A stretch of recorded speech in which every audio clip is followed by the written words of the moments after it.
I'm saying my end game was prison walls. You know what I'm saying? If I didn't do what I did, my end game was, the same ending for everybody. I was doing crimes that carried lots of time. I wasn't out there just saying, "Oh, I'm a bookmaker." You know what I'm saying? No, we were doing violent crimes, and with my record, that's an 30-year sentence, 40-year sentence. You know what I mean?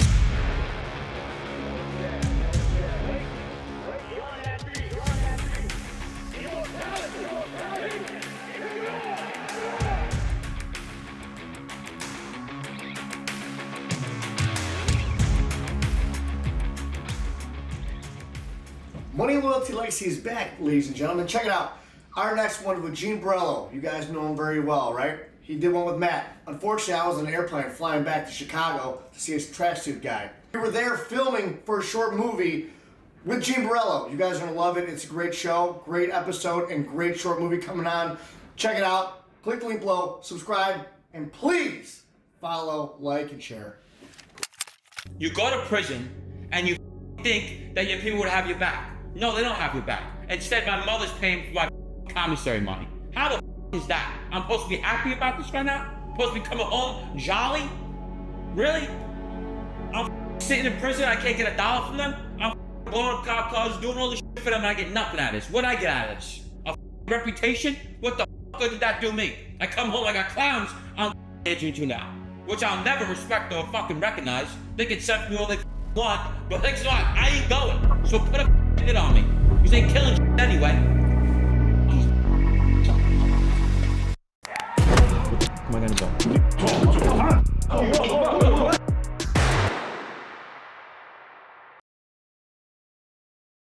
What's up, guys? I'll just cut to the chase. I made an ebook. It's got over 700 methods and strategies to build your YouTube channel, to get views. It actually works. I made this because over the 3 years prior to this podcast, I bought all the courses, spent thousands of hours watching all these YouTube videos, and none of them actually give you any information. This ebook has 700 plus secret strategies and methods that only top YouTube influencers use. I promise it works. Money back guarantee. Trust me, go buy it now. Half off. Ladies and gentlemen, welcome to Money, Loyalty, Legacy. My name is Matt.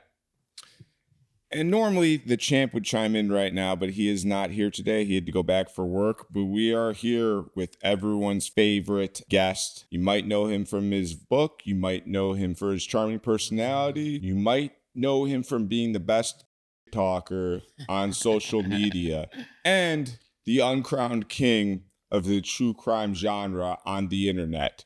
Mr. Gene Borrello, what's up, brother? What's going on? How are you, man? Good, man. Good.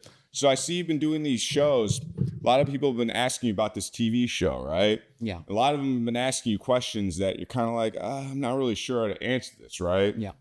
So Matthew Cox and everybody else that was asking about these shows, the TV series and everything like that, if you don't work in Hollywood, it's kind of hard to answer these questions just because there's so much that goes into it. All the fans out there, everybody on YouTube, everybody asking, Gene, when's your show come out? Gene's with this and that, blah, blah, blah. Let me tell you guys something. To do a real show, a real TV series, it takes a lot of time and a lot of money, and there's a lot that goes into development of stuff, right? Now, Gene doesn't want to do some grapes and right. trash. Right. Yeah. And it costs a lot of money to get a series together, and to get investors or a major studio involved with something like that, it's time. You know what I mean? Like, it's not something that happens overnight. But let me tell you something. I can't say the name of anything, but we got one of the biggest guys from one the biggest production companies in the world. We're still not allowed to say his name? Nah, I can't put. I told him I would. I wish we could, because it really make them be like, you can't. Yeah, the thing is, yeah, no, for sure, no, 100. Yeah, they go like this. No.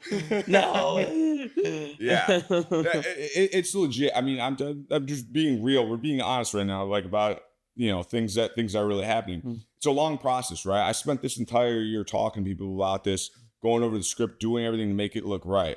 We're not trying to do some like I said, Gravesend or any of that other lower class. It's a long process. A lot goes into it. So everybody's questioning it. It's going to happen. Trust me. You don't know who I am, but you can check my credentials. Like, I really do this. And I've been doing this for 18 years professionally. And at the end of the day, people are like, oh, whatever you think about Gene, at the end of the day, he's entertaining. Whether you don't like him or whether you like him, he has your attention, and he's got that it factor. And his story is definitely something that the world wants to see. Again, there's been no guys out there that have even brought to light the new age of the Mafia. He's the only person. He's the only guy from the younger generation. That's why people find him so interesting. That's why when I saw him on, he was on Vlad with John years ago, right? I was like, February of 2020, I was home for 90 days. Not even 90 days. Sorry. Right. 50 something days. Yeah. And you came on there and I was like, who the is this young guy? You know what I mean? Like, right? I'm sure you get even that. though I looked horrible. I'm like, I hate that. You know, I told John, I says, bro, I can't believe I didn't realize how bad I looked there compared to how I look now. It looked like a different. My girlfriend goes, you look like a different person. You look like the same person. No, not at all. No, not at all. But you were just what? Fresh out of jail? Out of solitary. Yeah. Out of solitary confinement. If anyone knows what that is. You weren't able to eat like you wanted to. 3 meals a day. The last time you eat at 4 o'clock. You don't eat again until 6 in the morning. No sunlight at all. Right. Because in the feds, there's no yard. Right. It's just another gate. You know, and so that's where I was for the last 90 days. Yeah. On that bit, you know. And also, you weren't like you weren't displaying your magnetic personality, your charm on that. You could tell you're nervous, right? Well, I couldn't because Johnny brought me into the game, obviously, you know what I'm saying? And I was just following him. Right. So they told me wear the suits. At first, it was like, wear suits, wear this, wear that. And I'm like, bro, Johnny, this ain't my thing. He's like, come on. I was like, this is the 80s shit. We weren't wearing this. So when I got on Vlad TV, and I like I said, I told this many times before, I had no idea what that was. I really didn't know what YouTube was. Yeah. I just did 6 years. I didn't know anything about that stuff. Before I was in the street, as a mob guy, Ronnie G won't let us have no social media. We weren't allowed to. Right. Weren't allowed to post. Mike Palmacian almost got killed for posting a picture. Yeah. So nobody's allowed to do that. So when I came out of prison, remind you, I went in, a gangster, came out a cooperator. You know what I'm saying? So I didn't know anything else but that gangster life. So when I came out, Johnny A-Light's like, no, you got to wear a suit. I'm like, I never wore no suit. You know what I'm saying? I'm like, bro, all right. So I went on there with him. I wore a suit, and I'm like, this ain't me, you know? So I started getting phone calls. And then I'm like, listen, Johnny, I'm not doing the suit thing. We got to have, I say, I think it's good if I dress how I dress and you dress how you dress because you're an 80s guy. I'm a 2000s guy. Right. And sure enough, it was like the perfect storm. Yeah. Everybody loved it. He's giving his stories. I'm giving mine. We know the same people, just different eras. And then, you know, it blew up. You know what I mean? Absolutely. Yeah. And the thing is, though, anybody that's questioning the TV series or anything like that, like, Gene has evolved a lot, like, on the internet over the years. You know what I'm saying? Like, a lot of people don't know you for like how you really are. You know what I mean? We talk a lot and like we're not talking about crime or anything like that. Like the mob and all that, like people want to say it's like glorifying the life or something like that. Right. It's not glorifying it. It's telling true stories and that happened and people find it interesting. Yeah. Jeffrey Dahmer is a TV series out there. That guy's Which is absolutely disgusting. Right. I can't even watch it. Right. So it's like, it's not glorifying, but it is a reality, you know what I'm saying? And at the end of the day, you learned a lot from it. You know what I mean? And you're fortunate enough to be out here right now and you should be doing life right now, right? Well, I was just telling you that before the thing started. I'm saying my end game was prison walls. You know what I'm saying? If I didn't do what I did, you know, my end game was, you know, the same ending for everybody. You know, I was doing crimes that carried lots of time. I wasn't out there just saying, oh, I'm a bookmaker. You know what I'm saying? No, we were doing violent crimes, and with my record, you know, it's an 30-year sentence, 40-year sentence, you know what I mean? So, you know, at the end of the day, people, you know, a lot of people that, you know, still that life are so mad because a lot of people thought I was going to come home and just live under a rock. Right. But the most people that really knew me, like that I grew up, like this kid's not hiding. This kid's going to be he's going to be outspoken. Because as soon as I came home, like the second day I was on Instagram, starting, right? Oh, I heard you were saying something. I heard you had something to say. You did? All right. So I was already, and then I was getting phone calls from the prosecutor, like within the first week. They're like, bro, you're starting already? We're hearing. I'm like, no. They're like, we know everything. You're starting already. I was like, all right. And I just, you know, slowly but surely, when I got into the podcast world, it gave me something to do. Because if I think I didn't have the podcast world, I probably would have been going after people. Yeah. Not saying shooting and stabbing them, but trying to like get, you know, do things that people that were talking about me while I was away, right? That I know were about nothing and never did nothing in their lives. So I think the podcast stuff kind of calmed me down and made me who I am now. You know, getting into this entertainment world, which I really love. You know what I mean? It kind of changed me in a way. I think I'd be serving a real sentence again if it wasn't for the podcast world. Yeah, you have something to do too. The book. And the book. And the thing is, like, your personality, you have the personality for somebody in the entertainment world. Like a lot of people will see you on one of these other platforms or something like that. Yeah. And they'll see you like going off on somebody or going something like that. But in real life, you're not like going beefing with people like all the time in real. Like I'm trying to convey to people like off camera, like when you're just talking to people, you would never know that you're ever even a mob guy unless you're, you know what I'm saying? I don't look like, the part. Like you met my friend Anthony. He looks the part. Yeah. He looks the part. If you see me, he looks like he's right out of a movie. Right. I don't look the part. Right. You know what I'm saying? I don't. I didn't have that look. You know what I'm saying? I was tall, skinny. Growing up, I was a very skinny guy. Yeah. You know what I mean? I got bigger when I got older, so I never looked the part that I was. You know what I mean? Yeah. Like I said, you know, I'm happy the way I am now. You know what I mean? It's a much more relaxing life. You know what I mean? You know, and what I wanted to say also, we got to a different subject, is about the TV show. A lot of people do believe that it's going to happen, but a lot of people, what they don't believe is the level that we're trying to make it. I think they think it's just going to be like, oh, he's going to film a pilot, and who knows if it's going to get picked up, because that's what happens a lot. You know what I'm trying to say? Yeah, so, like, if we wanted to do it, everyone listen, if we wanted to do it rinky-dinky, we could do it tomorrow. We could do it tomorrow, get a little regular show, but the level that we're trying to do it on is a Sopranos level, is a Ghost level, is something like that level, where we're working with huge names, huge people, and it's going to be something really epic. And not because of who I was, it's because nobody has what I have. Who the else can give you a modern day story of the most glorified mafia neighborhood in the country? Howard Beach, Queens. At the end of the day, the most glorified, known organized crime neighborhood in the country is Howard Beach, Queens. That's a known thing. So at the end of the day, nobody has what I have from my generation, and that's why I'm here today. That's why I'm still the most viewed ex-mob guy in the world. Let's go there. Mike Francis and Sammy's the only one that gets more views than me. Do you know that? No. Look at the competition I'm going up against, by the way. So if you take them out the equation, who's the top dog? Me. I go on a podcast and talk about taking a shit, I get 50,000 views. You know what I'm saying?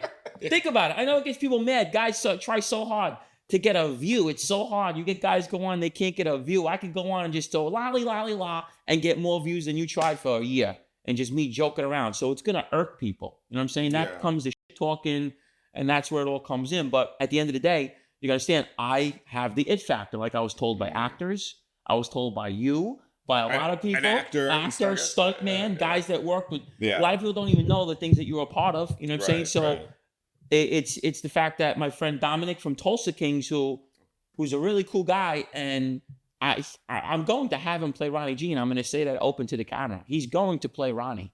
Right. And I want to also tell people something as well.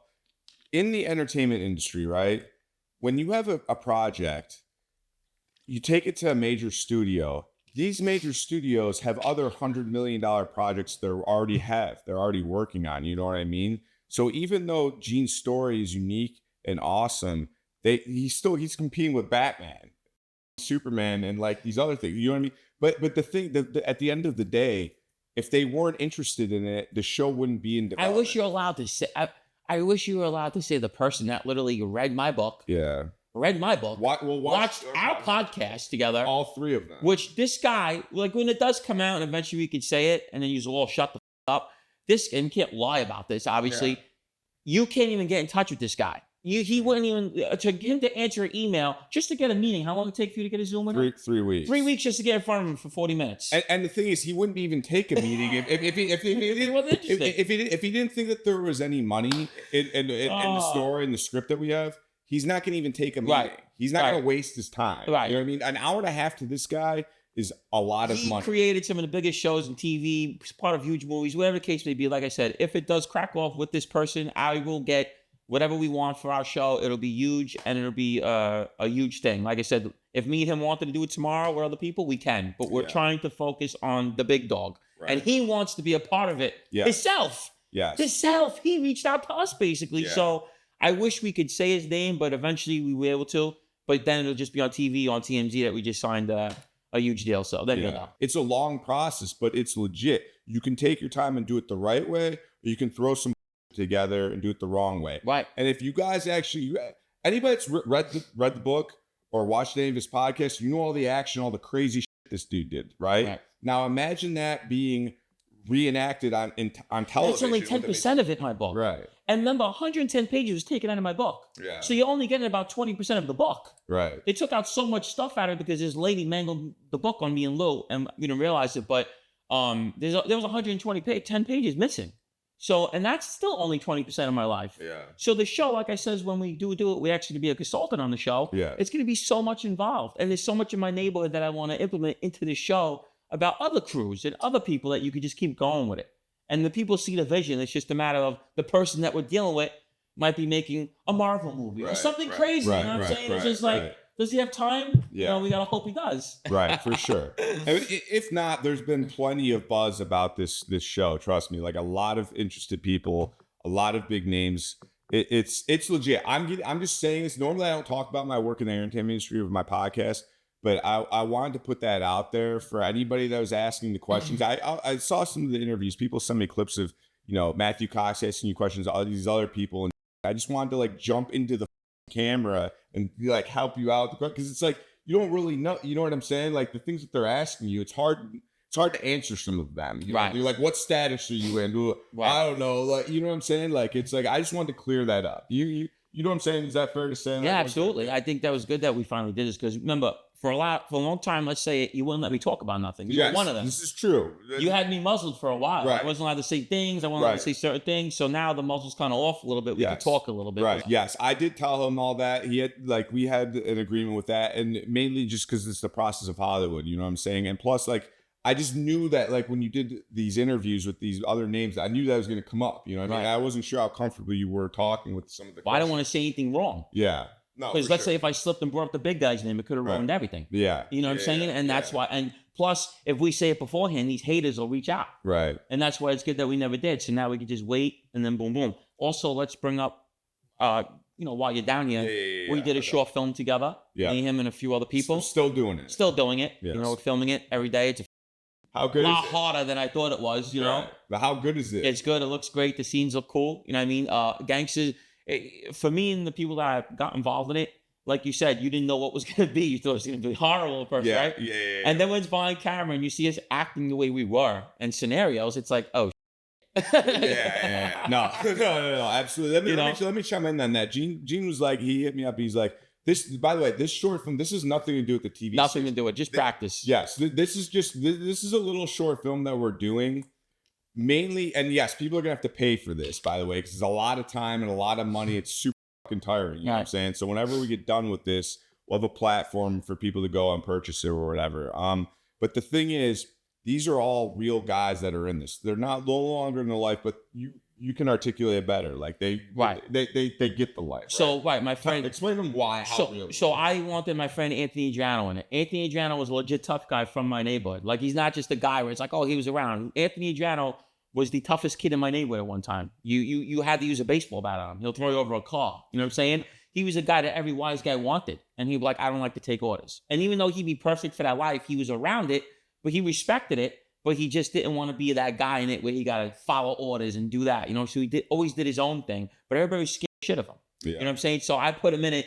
How good was he on camera? Unbelievable. Let me tell you something. I told him this stuff too. And here's the thing about me too. You guys don't know because I don't usually talk like this like candidly on my podcast. It's usually about the guest, but I'm just doing this because of the scenario we went. Yeah. Anthony does not get more authentic than him. And same with even Mike was good. Mike was great. Mike's my buddy from New York. Yeah, like this is when he told me about this. Gene was just like, yeah, we should get together, do a little gangster short film or something like that. I'll bring in my buddies. I'm thinking, like, what are we doing? Like, this shit's not gonna look good. It's gonna be like over exaggerated acting. I know. But when people see, but then when I saw them like delivering the lines naturally, and you're helped directing it. And what I tell you, just give me a scenario. I'll give them a scenario and how it would really play out. I don't want a script. I said this. He wanted to write a whole script for it. I said, no, let's do it. Just us talking freely. And just see how it likes. He didn't like it. He's like, this is going to suck. It's going to be horrible. Yeah. And it turned out, well, it looked good. No, for sure. Dude, correct. Not talking freely, but improving, really acting. Yes. But you're improving. You gave us the scenarios, what you want, and then we're going to do it how it really played out. Like when we did the guy owing us money. I showed you how, come in, blah, blah, blah, how I'm going to be at. And he says, oh, all right, wow. And it's just naturally break down step by step. It's just how it goes in their life. You know what I'm saying? So an actor can't do what I could do with that scene because I did that for real. I was at that table going, what's the problem? You know what I'm saying? So there's no acting. It's just us. So Anthony Giano brings that to the table. My friend Mike, he was a dude in New York, real great dude. I told you he'd be great on camera. So the dudes that we used, it's going to be perfect. And it's a short film, and you're definitely going to like it. Oh, let me tell you guys something. I also brought in some professional stunt guys. So it's like, it's a short film, and no Matthew Cox. We're not putting this in Sundance. You know what I'm saying? But like, we're doing something. Gene wanted to do something for the fans and stuff like that to really kind of show what it was like and how it really is. You know what I'm saying? You wanted to bring to life scenarios for a short film and make them authentic. This doesn't correlate. I think people wanted to see Gene with a gun again. No, I'm joking. Oh yeah, no, for sure. But just so everybody, I want to clear this up too. This has nothing to do with the TV series. No. This is just something practice. Yes, for Pony. I wanted this practice for Pony as well. Yeah. And do a film. Let's We're gonna get into that too. I I wanted to practice for Pony because he's the director on Pony with another guy, and we're actually waiting to do that. We're still seeing what's going on. And my scene's supposed to be up next, you know, whatever. But I wanted to see, I did like hundreds of podcasts now. My views is up in over 100 million, which I know sounds crazy, but if you really look at it, if you put my name into the thing, it's really that hard. You know, all my podcasts and views and clips, it's huge right now. So I says, all right, I'm good with the podcast world, but how am I actually doing a film? This is what I wanted to do this for. See how I could go on the camera, see when it's walking with me, not to look at it. You know, there's a lot to learn. I had the giggles a little bit, you know. Sorry, let me do it again. You know, camera angles. You know, I was crying laughing when you're under us getting a view. I'm trying not to laugh. You know, laying on the table. So things that I wanted to do still shooting both sides. Yeah, shooting both sides. The angles. You know, the monologue. The monologue was so hard, but I did it, and it was like took me a while, but it was hard. Yeah, the monologue was hard to do that and spit it out and everything, but I did it. Let me just kind of about that. The monologue. There's a monologue. I don't want to give any details away, but when Gene asked if I wanted to get down with this, doing the short film, I was like, absolutely. But for me, one of the most powerful scenes in movie history is the opening monologue of Gotti 96. Yes. So I wanted Gene to not the same thing, but I wanted him just to do a monologue in this, just to give like an accurate portrayal of just talking about the life in his own way. Is that, you know what I'm saying? And I think it was hard for sure. You're hard, man. I did do it. We did it a bunch of times. Yeah.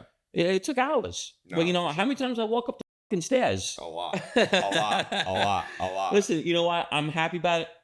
I was supposed to get into this industry a while ago. I got set back. I was on federal probation. I had an attorney named Douglas Anton. I mean, this is all real stuff. And I was being sued at the time by the Gotti family. So I was using him for the lawsuit as well. But federal probation was being real this. And my ex-girlfriend was like trying to ruin my life. So I had a synopsis that I wrote in jail. A little synopsis that my friend Frankie wrote, but I told him what to write. Right. And we got it in front of Dick Wolf. I can say this now. It got in front of Dick Wolf. He actually liked it. Right. He actually liked it. You know what I'm saying? So people didn't know that. I wrote a synopsis. My writing is very poor, but my knowledge is good. Creativity. So, yes, my friend wrote it down, and I gave him the knowledge, and I wanted 2 episodes on Law & Order, but I wanted to play the dirty cop. I wanted to be an organized crime dirty cop, and I wanted to play the guy. And Douglas Anton said, that's not going to be easy.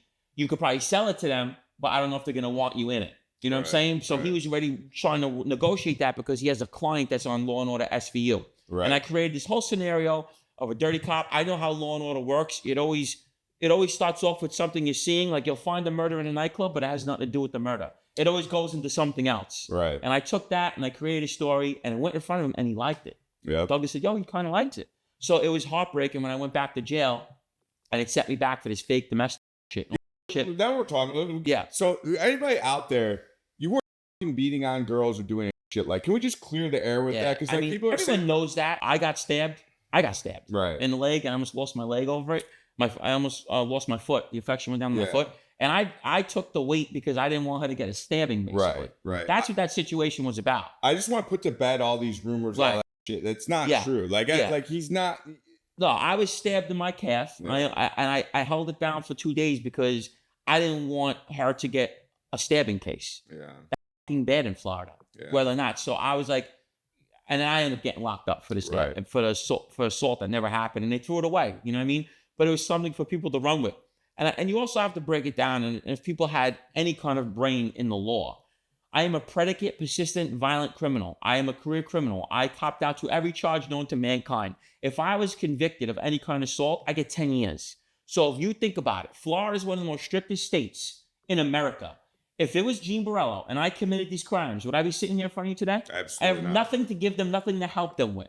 Okay? If it was serious and I really beat this girl and hurt her so bad, you would never see me. I'd be serving prison time in a federal state prison doing 10 years easy. Easy. Not misdemeanors thrown away. Oh, this is bullcrap.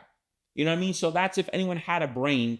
And no, just because I cooperate against the mafia, Florida don't give a fuck what I did for them. They were coming after me. If it was something serious, gone. They don't give a fuck. You know what I mean? So for people that just talk shit and don't understand, that's a very serious crime. And if it was really what they made it to be, I would not be here with you. Right. You know what I'm saying? And that's really simple as that. And the thing is, what they made it to be, these are people on the internet that might not necessarily be a fan of yours that want to just perpetuate shit. Well, yeah, Like, and they want to clear that up. But what they don't understand is that all these haters actually help me. Yeah. Because, like, I'm 50-50. I have some people that love me.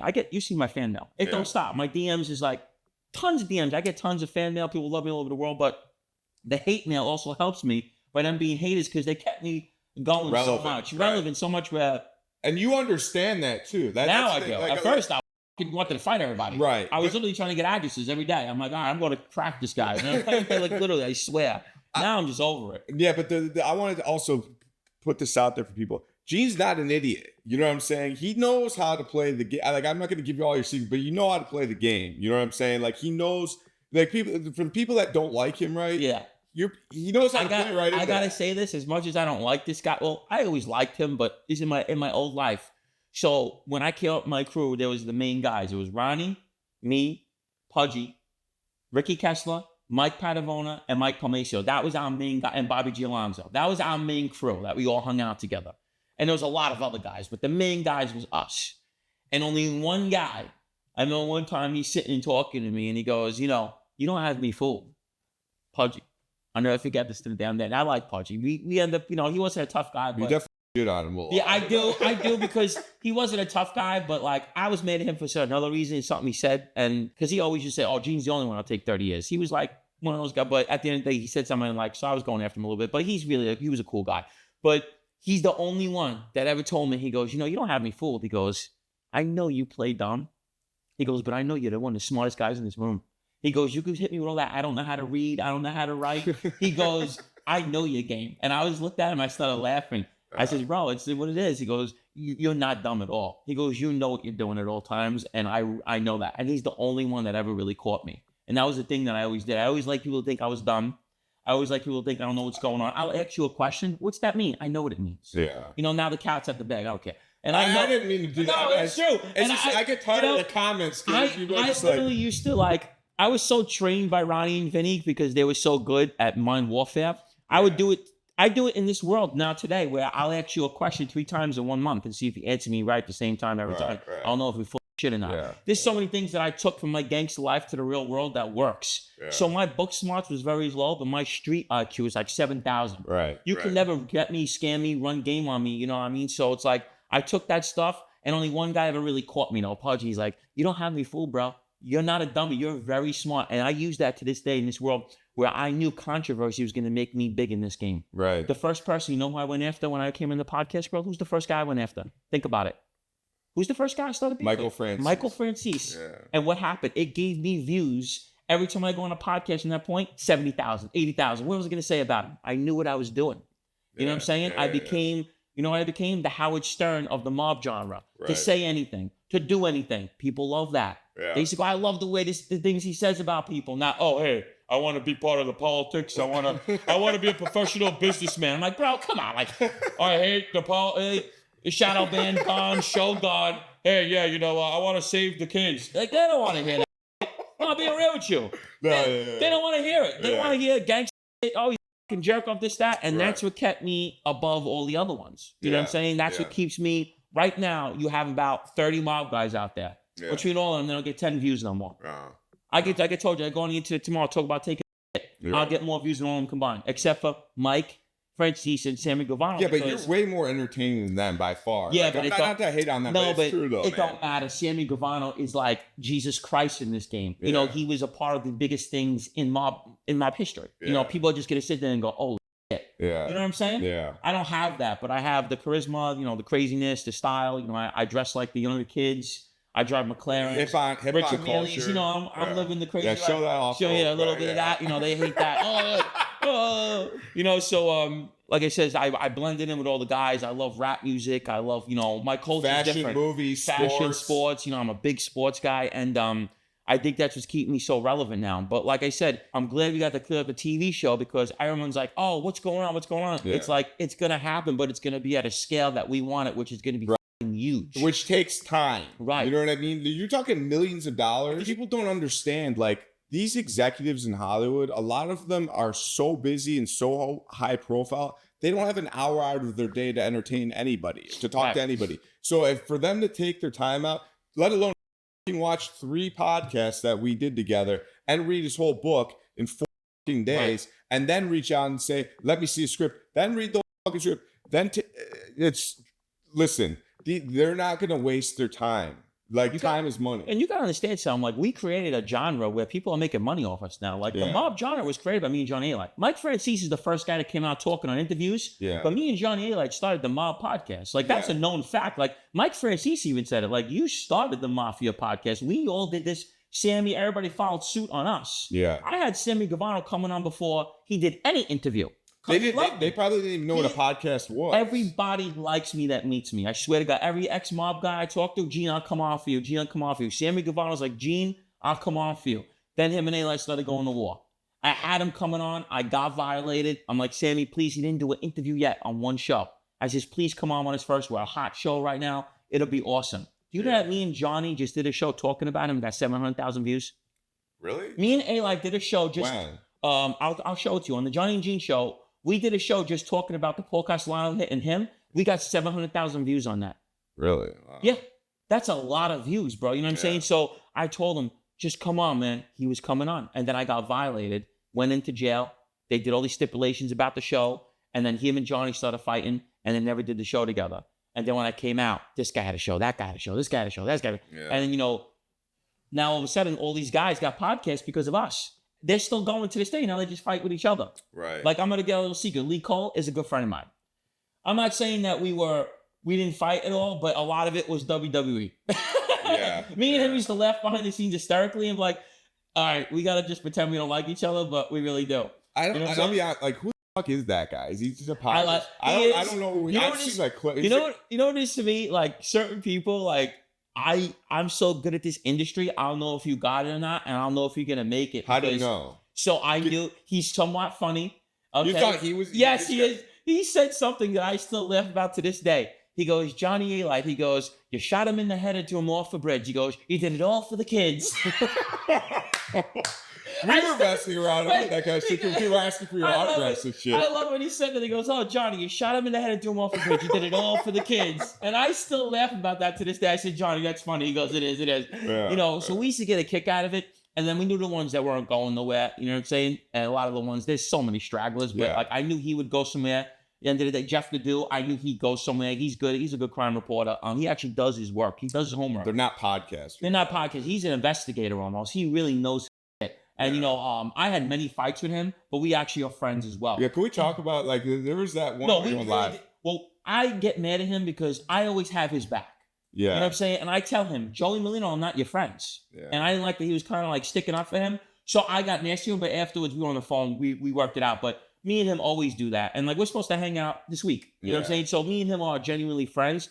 But a lot of the podcasts is like, I'll watch them and I'll say, I'll come on your show. I think you're going to make it. Yeah. Because I get DMs. A guy just DM'd me yesterday. Oh, hey, you want to come on my show? I need 30 minutes. That's $1,000, bro. Who are you to me? Right. Who do I need your show for? What are you going to do? What the fuck's it do for me? Right. I'm doing you the favor. Yeah. No, for sure. You know what I'm saying? So it's like, I know I sound like a dick, but I'm at that point It's true, though. Yeah. It's not being a dick, but it's true. You put in the time. Yeah. And the thing is, you were the first to develop this this true crime genre. Nobody else knew what the fuck. You were young enough to know, to be hip with what's Think about it. That goes back to the Let me tell you guys. And let me put it to you like this. And I want everyone to listen to this. As much as Joey Molino Me and him don't like each other. He did an interview. He'll always manage to what? Bring my name up because he knows when he says something about me, like I say something about him, the views come in. He goes, he said the thing in Tampa, and he goes, oh, I hope everybody, the hurricane, I hope he's all safe except for Gene Borrello. I hope he gets killed in the hurricane. That was just, but he won't say it about Johnny. Diamond will come out and the ex-mob guys because they're not going to get him no views. Yeah. The conflict between me and him, when I started beef with him, I got messages from everybody. Call my show, call my show, call my show. Yeah. I'm like, I'm going to go on the one I want to. You know what I'm saying? I'm going to address it. I went on Jeff Ledoux show and did it first and addressed it. Yeah. You know what I'm saying? And I picked the show I want to go on to address it because I know when me and Jeff Ledoux went on that live, we broke a record. We had 1,500 people in the live. Yeah. Mike Francis don't even get that. Sammy Guevara don't even get that. We had 1,500 people in a live, bro. Yeah. That's a lot. Just waiting to see what I was going to say about this guy. Yeah. So I knew what I was doing with this game. You know what I'm saying? Right. And like I said, now guys reach out to me. Like, I love Vlad. Vlad's a cool guy. And Vlad's like, Gene, I'll give you $2,500 to come on the show. I'm like, no, don't worry about it. Just give me a plane flight and this much. Because at the time, I was making, for June and July, I was making huge money. Yeah. So I didn't give a fuck. I'm like, nah, I'm just going to come on and do a little tour in California. Just pay for my flight, though. Yeah. And that's what he did. And I wanted to come on his show. As we're speaking, wait, Jeff Ledoux's texting me right now. You see, that's what I'm saying. We're always talking. You know what I'm saying? Yeah, he's going off on, oh, look, Joey Molino's talking about me again. Wow, we were just talking about it. You see, guys, proof in the pudding. He's starting already. Do you really have, like, honestly though, like, do you really have a hate? You don't really dislike him. No, I honestly, no, I don't. No, let me be honest with you. Snuff, I will slap. Yeah, but do you really hate them though? No, I will slap Snuff because I don't like a guy that was never a gangster. Yeah. Joey has a right to call me a rat, this, that. That's fine, Joey. He has credentials, bro. Yeah. He's got shootings, he's got murder, everything. He's really did that shit. But at the end of the day, he's 65 years old. I would never hit him. He's too old anyway. Yeah. Snuff is not a gangster. He's trying to talk him. I'll Rick James shit out of him. I'll slap him for real. And he knows that. He can talk all the shit he wants. Yeah. Anyone that really knows me, I'm on sight, bro. Yeah. I don't talk. I'll just rock you when I see you. And that's it. Joey Molino, I hit him. He's like 65, bro. Yeah. That's corny. I would never do that. I would never hit him. I'll go off on him like a fucking clown. But like Snuff, I'll rock him. I'm not familiar with who that guy is other than you mentioned. I don't know who Jeff Nadu is other than seeing a clip with you. He's got a big platform. But like the Snuff guy, like what is his... He just wants to be Joey Molino's coattail, and Joey has all the gangster stories, and he just hear like, Joey. Why is he like getting involved? He's a dopehead. He's a junkie. But why is he like bashing you though? Because it's views. But I don't mind if Joey does it. I'll go back and forth and be like, because he was really about that though. So it's more of like a respect thing. Absolutely. Right? Okay. I have no problem with me going at it. Who the fuck are you, Snuff? Yeah. You are used. He sells cars. You have to do with me. Yeah. The things I did in 1 month, you never did in your whole life. All right. You know what I'm saying? So it's more about, like, you got the respect for Joey. I got respect. He was a gangster, 100%. But it's more so this other guy who has nothing to do with it. Okay. Nothing to do with it. Who the fuck are you, like? Yeah. I'll give you a wedgie and chase you down the street. You know what I'm saying? You won't do nothing. You know what I'm saying? It's like, what? All my friends in Florida want to beat him up. Like, I have a lot of, you met Mike and all these guys. They're UFC fighters. They're nuts. He's like, bro, I'm slapping this kid when I see him. Yeah. Like, I have friends that are loyal to me out here. Like, when I see him, I'm rocking him. Yeah. He doesn't understand that. Yeah. These guys think it's like a joke. People love me out here in Tampa. Right. Like, love me. Right. And they know I'm the real deal. I've been in multiple, I'm not allowed. I've been in multiple fist fights down here. Right. I made a name for myself in Tampa. I fought a whole security team, bro. Right. A whole team. And let's just clear that up real quick. When you were involved in these incidences, it's not like Gene's not the type of guy that was going and picking fights. No, I'm always defending somebody. It's either self-defense or like a female got pushed down at one nightclub. Yes. That by the way, that's what happened with the security guards. I got banned from all downtown. Let's just clear up. A girl got pushed down that Gene was with his crew by security, and then they got involved.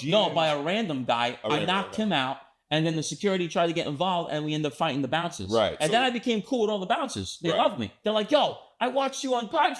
It was the funniest shit. One of the bouncers sees me not to this day, and he's like, yo, I can watch you on No Jumper, bro. He's like, that's awesome. Me and you a fist fight. Right. Yeah, so, he's headed security now somewhere else, and he loves me. And, everyone knows me in Tampa. Like, I'm a friendliest dude. I walk around, not that tough guy shit, but no one's abusing me and my friends. I take that shit.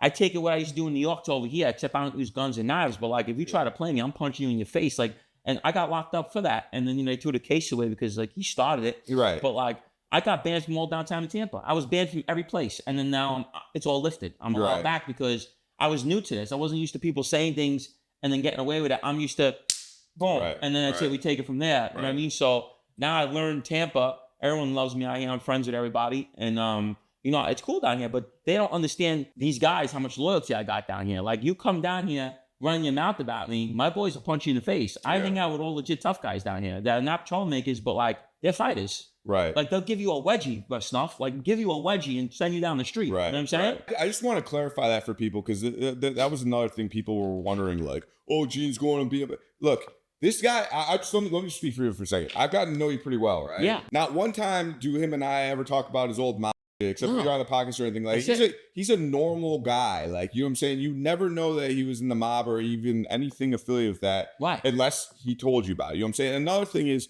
Gene is like super chill. Like, people, I think a lot of people that see clips of you on the internet, they think you can run around with a chainsaw, looking for altercations. He's not like that. You know what I mean? Like, he's not going looking for problems or anything like that. But at the end of the day, just like any real man out there, somebody comes to start shit with you, or somebody you're with, you have the right to defend yourself, and that's what comes out. You're not preying on people. I'm gonna tell you right now, Nicole Argentieri, she was the head prosecutor, chief of organized crime, and now she's like an acting attorney general for the East District. And I would say, and she always said, like, you know, this kid's like a problem. You know me, meaning like, I hope when you get out, you're not a problem still, because they always didn't trust me because I didn't need the mafia to be a bad guy. Right. And I said, no, I'll never be like that again, but I'll never let no one abuse me. Right. You know what I'm saying? So at the end of the day, I still stay with that. Like, you're not going to abuse me. Right. And I don't care how cool you are. You see me, you got a problem. All right, then we're going to fight. That's it. You know, no one's getting killed. No one's getting shot, stabbed. All right, it's a fist fight. You win, you lose, whatever. Right. You know, so that's how they always knew how I was. You know what I mean? So I didn't, remember, I was in Rikers Island by myself. There's no mob guys in Rikers Island. I was fucking tough in Rikers Island.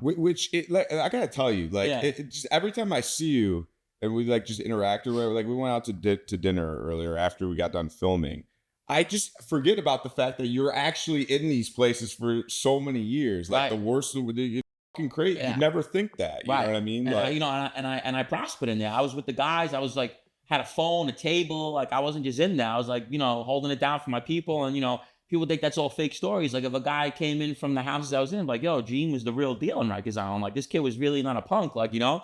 And, you know, I take that with me not to this day. Like, you know, you could say what I am, whatever I did, but nobody lived the way I was, walked the shoes I was in.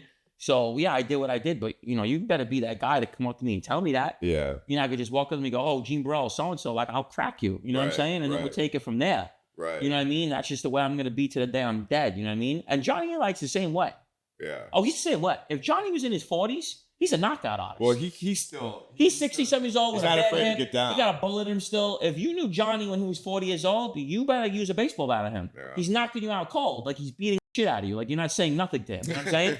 You know, like, literally, he's wrecking you. So it's like, you know, people don't understand, like, yeah, we cooperated, but we were the guys you didn't want to deal with in that life. Right. You know what I'm saying? Right. Even my friend Anthony Russo, he's out here. He's older, but Anthony's vicious. Yeah. Not Hootie, the other one. Hootie's a good dude. Hootie's not a punk either, but Russo, Big Anthony, bro, he's a legit tough guy, bro. He's 6'4", 260 pounds. Right. Knocking you out cold. You don't say nothing to him. Yeah, you gotta be that guy coming up to us. Like, we're cool and chill, but don't forget about what we could do. Right. You know what I'm saying? So we take that with us to this day. We try to be different. And like I said, I came out to Tampa. I love it out here. And this is where I'm going to stay. You know, I go to Miami to see my girlfriend. I come back and everything's good. No, you know? Absolutely. Yeah. Absolutely. I wanted to bring something up as well. Like, you know, how often do you have people coming up to you, honestly? So, like, recognize you shit. Like, so, like, tell me the story about the quarterback. Wait, no, through all that, wait, hold on, I'm going to tell you a better one. So, I'm in Miami with my girlfriend, and she lives in a really nice building, right? This is like a high-end building. So we're in the building, and she thinks it's hysterical too. She's like, "How do you have fans?" She's from Ohio. She don't really know. You know, she's learned now all this stuff I was a part of, and you know, she's like a legit, you know, good person, best girl I've ever had in my life. And so we're in the elevator, opens up, and the guy just looks at me. He's like a regular square, but you can see he's a wealthy guy, a regular dude. He goes, "Gene Borrello." I say, "Hey, what's up?" He goes, "I watch all this shit, man. I love it." I'm just like, and she's like, what do you say to that? Like, when people come up to you, you're like, is it normal? No, it's fine. I'm like, "Hey, how you doing?" You know, I get stopped more in Miami than anywhere. I don't know why. Tampa, like I did, so everyone knows me already out here. But like when I'm in Miami, I get stopped a lot. You know, on the street or in Club 11, they take 2 people had my girlfriend take a picture with us. You know what I mean? You know, I get stopped a lot over there. Like how often? When A people lot. like give us like every day. There's another time I was in Tampa. I just came down here, and this is a funny one. I'm with my old business partner in my car wash. My partner Mike, and I'm with Paulie. Paulie's a very good friend of mine still to this day right now. And we're in a bar in like the middle of nowhere in like a country part of Tampa. And there's this guy with like a biker jacket on, right? And he's looking at his phone, and then he keeps looking at me. He's looking at his phone, he keeps looking at me, and I'm like, oh, fuck. I'm like, all right, maybe it's somebody that knows somebody I'm with back in the day.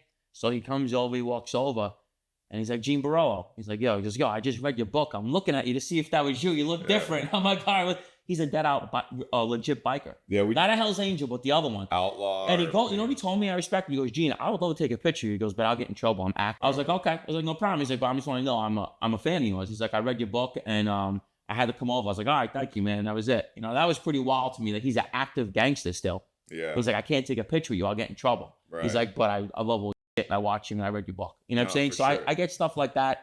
And I think it's because of my age. You know what I mean? Talk about the going out with the quarterback though, and him getting a little annoyed by you. No. He's good. Like I became. You gotta tell him. I became friendly with Josh Freeman, the quarterback for the Bucks, and like you know what I'm saying. Like no, it's funny. Like we go places and like he's like a famous quarterback. Right. Gene Borrello. Who's that guy? Hey, Gene, can we get a photo and an autograph, man? Like forget the fact that this famous autograph. That's just an incredible story. Yeah. Like, he's a cool guy, man. He's one. Anyone knows Josh Freeman in Tampa? Awesome dude. You know, I hung out with him a few times. He's a cool guy, and I hang out, party with him sometimes. And you know, like I said, he's cool. You'll meet. You know what I mean? I'm still trying to run some routes. To be honest, with you. I'm supposed to run. I'm like, bro, I gotta catch a touchdown from you, bro. It has to be. Speaking of football, you said last time we did an interview, you're like, I could throw a football 50 yards. Well, 60. I actually 60. Okay. Yeah, I'm 60. I saw you doing that on social media. Okay. Yeah, like on Instagram. Yeah. So that's not like people aren't like, no. I do things purposely because I had got comments. There's no way you can throw a football that far. No one realizes my hands are huge. Yeah. I have a really strong arm. I was throwing a baseball. Athlete your whole life. Yeah, I was throwing baseball very hard my whole life, very hard, and I could throw a football really far. So I go on there and I says, I'm 40 years old, by the way, right now. I'm throwing the football still. I'm 60 yards. That was a 60-yard pass pretty much that I threw to a kid that I met in Miami. He's a fan. 18-year-old kid, loves all my shit. He's like, yo, let's play catch. I got cool with him. I go to gym with him. And he's like, yo, let's throw the football. He plays high school football going to college. I'm all right. I said, yo, I got an arm. He goes, really? I said, yeah, let's go past this. He's like, what the fuck? I got a cannon. I'm throwing darts at him. I'm throwing bombs. And I videoed one and it went like almost 60 yards. You know what I'm saying? Oh, yeah. And, you know, I like to do that to prove people like I'm not bullshitting. Yeah.